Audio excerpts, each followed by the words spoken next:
We will now start the regular press conference by Foreign Minister Motegi. Over to you, Mr. Minister.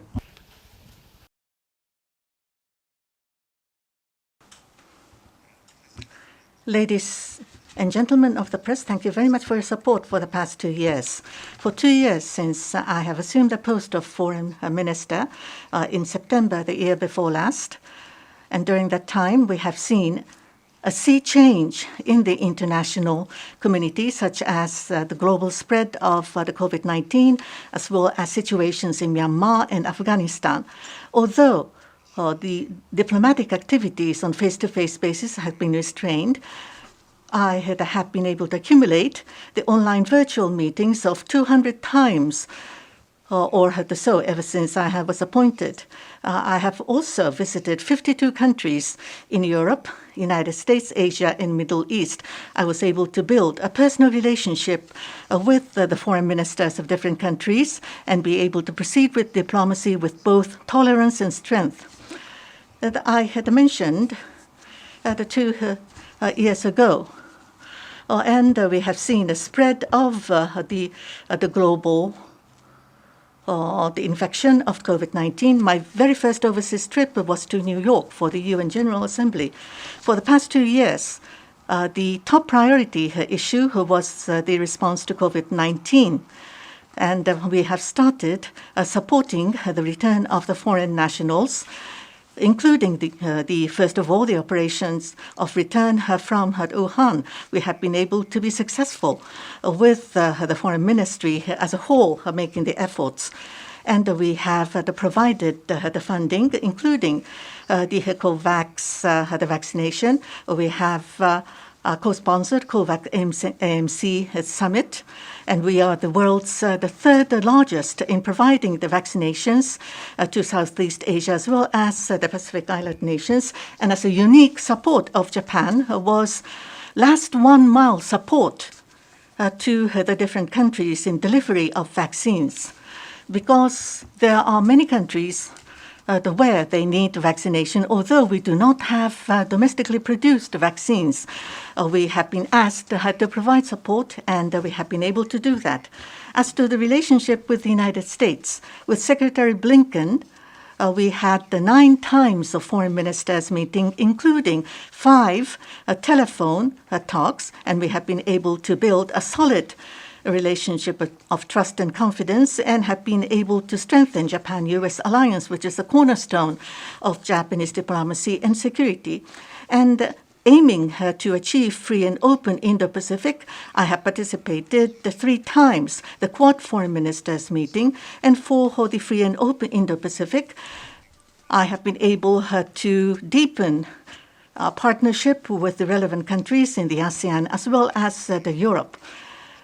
I have also endeavored to build a stable relationship with our neighboring countries.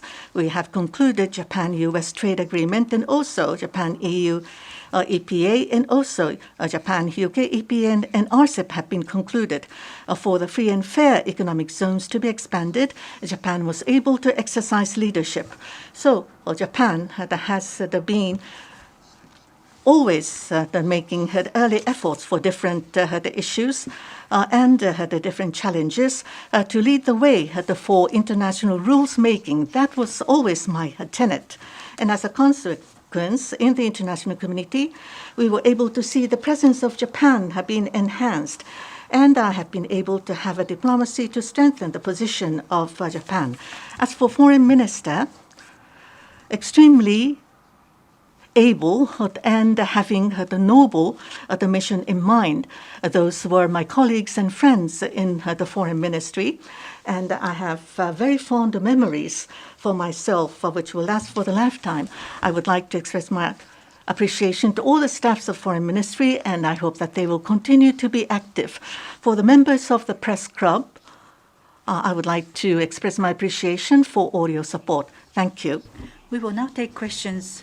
If you have a question, please raise your hand, and if you're designated, step up to the microphone and state your name and affiliation before asking a question. Yamamoto-san, please. Yamamoto from NHK. COP26 leaders meeting.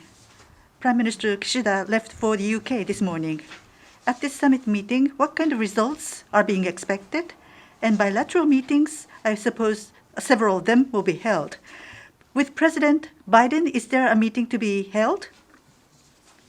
Now, COP26 from yesterday, it is being held in Glasgow, UK, and COP26 for the entire international community.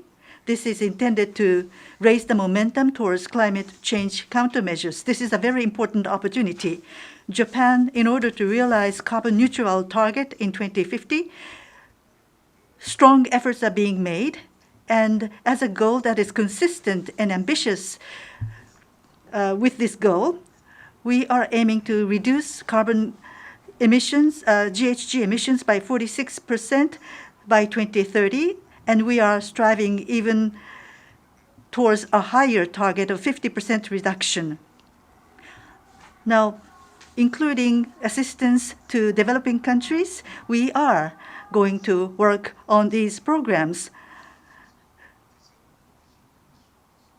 And after the general election, Prime Minister left for the UK at 6 a.m. And at COP26, there's the Paris Agreement goal of decarbonization, and towards realizing that goal, Japan is prepared to lead the international community. A positive message is to be disseminated by the Prime Minister. So the Japanese leader will be meeting leaders around the world, and they understand that Prime Minister had just finished the general election in Japan. And right after the election, he has flown to the UK, Glasgow, to send Japanese message with his commitment. I think this is being received very well. And because the time is quite limited, as for bilateral meetings, I would suppose that Prime Minister Johnson, the chair, and only a limited number of people, Prime Minister will be meeting with them. And as for President Biden of the United States, if possible, we hope there is to be a leaders' meeting rather a long meeting is preferred. So there are various halls in the meeting. Yes, there could be some conversation in the hallway during COP26, but at the COP26 opportunity, an extended meeting, bilateral meeting, this is now being coordinated. Thank you. Next question, please. Reuters. Japan is one of the few major economies that isn't using a type of vaccine passport and is still requiring lengthy quarantine measures at the border. Foreign and domestic business groups have been pleading with the government to ease these measures. Is there any plan or movement in Japan to ease its border restrictions and bring them more in parity with its major trading partners? Thank you.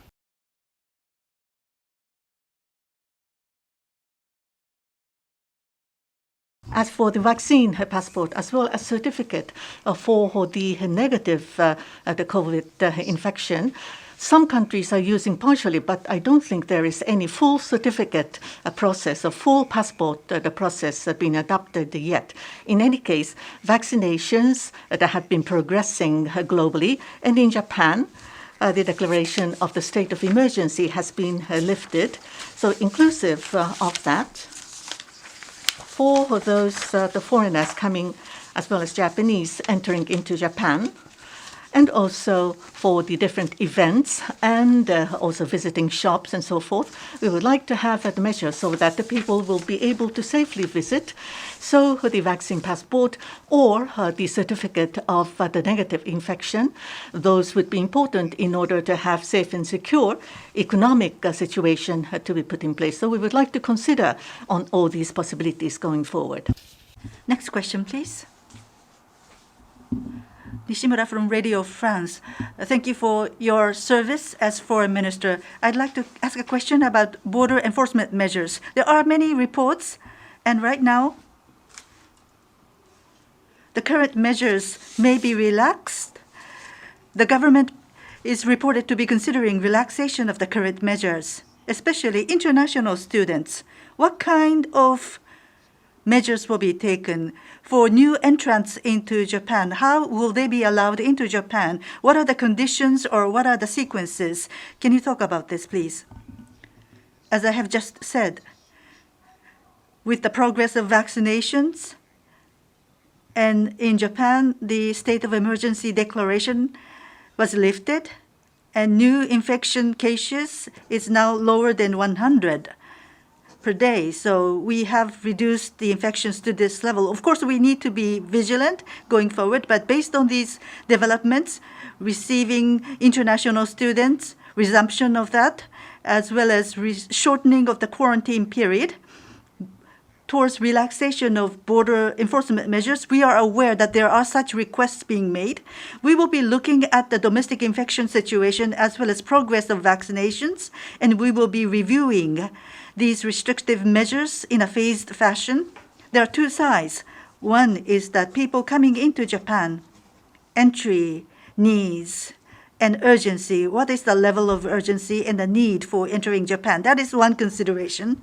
The other consideration is in the country that they're coming from, to what extent infections have been subdued, and what is the level of progress of vaccinations. Those are some of the considerations that we will be taking into account in taking a flexible approach. Next question. Next question, please, Watanabe-san. This is Watanabe from NHK. As I have said at the outset, the operation of bringing back the Japanese nationals from Wuhan, you mentioned about that. And more recently, there has been evacuation from Afghanistan operation have been conducted. Many people that have come into Japan from Afghanistan. For these series of the operations for evacuation as well as returning the Japanese nationals, as you have led the process, what were the successful factors and what are the challenges would you foresee for going forward? For the Japanese nationals to ensure their safety, those Japanese nationals overseas, and as necessary, to take the measures to bring them back to Japan. This is the most important one of the most important mission for the Foreign Ministry. And we have conducted operation for bringing back the Japanese nationals from Wuhan, and also the embassy staff, as well as the JICA staffs, and also the local employees of those Japanese institutions in Afghanistan. We have conducted operation to bring to Japan. For the Afghanistan, we are still in the midway of our efforts, so we would like to continue our endeavors in this regard. Crisis control, we need to envisage and assume the worst. And at the same time, what may happen going forward? So we need to be proactive and take necessary measures early in the process. For example, in the case of Wuhan, at the early stage, from the local office, it seems that the lockdown has been put in place, and there may be the necessity to relieve those Japanese nationals in Wuhan. And the time is of essence. So to take an early decision as much as possible, and the head office, and also the Japanese embassies and consulates overseas, under one team, the process, everyone should make the all-out efforts, and that was done during the Wuhan operation. As you may know, in Wuhan there was no consulate general, so from Beijing, from the embassy staffs went to Wuhan via the ground route to establish the channel for the relief. For the Afghanistan as well, there has been only a handful of the Japanese staffs on ground, but how to conduct the operations. So for the Japanese nationals, we have asked them to gather near the airport, and with the Addis Ababa, let's just say we have asked the only airline being open at the time, we have asked them to have those people to be allowed to be on board.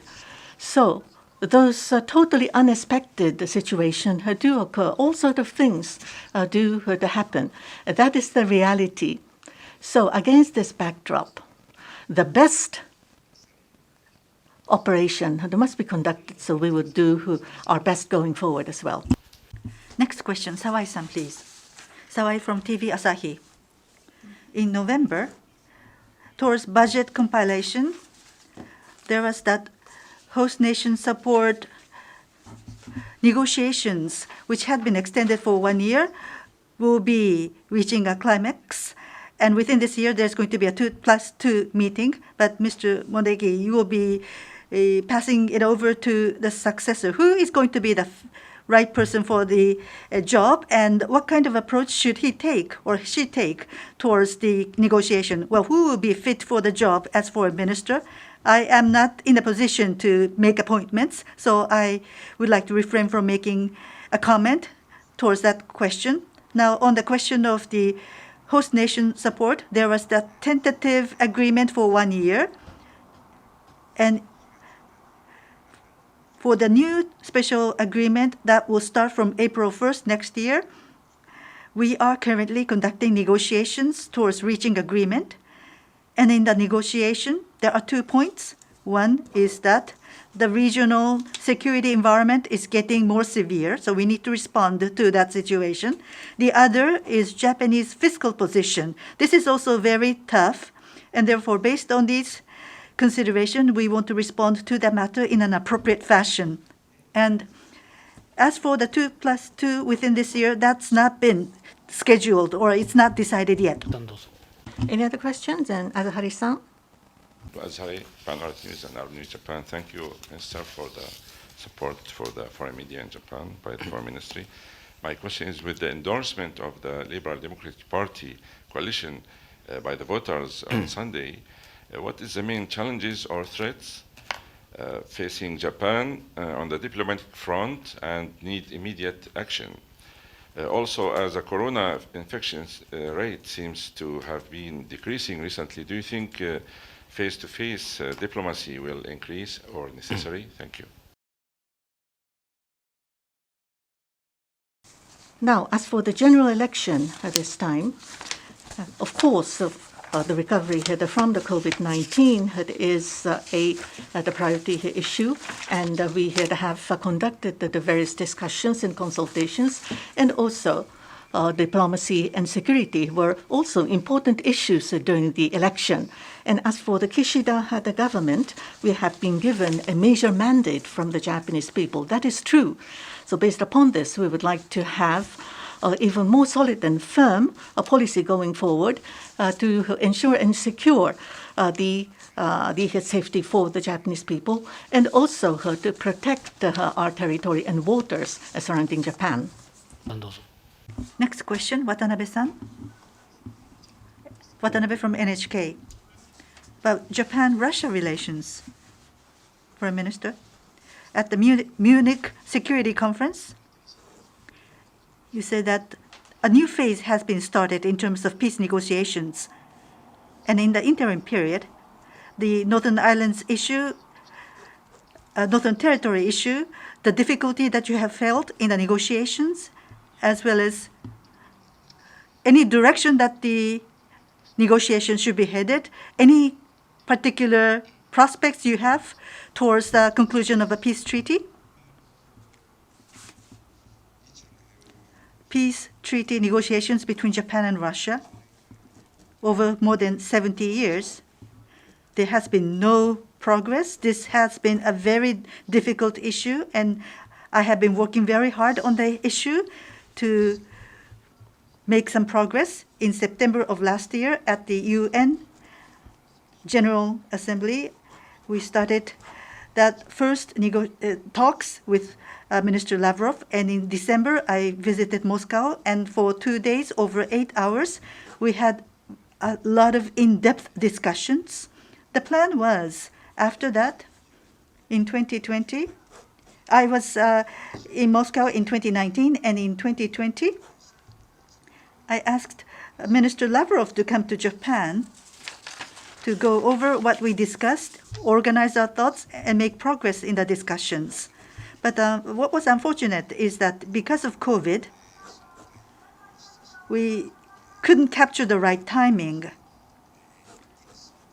I wanted to make rapid progress, but it's taking time, and that is a fact. Now, we need to accumulate our discussions, and we have accumulated our past discussions.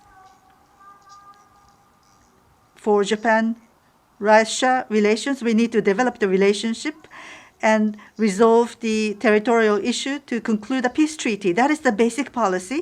So I would like my successor to continue to tenaciously continue with the negotiations. よろしいでしょうか。 Any other question? No more? Then this is the end of the conference. Thank you.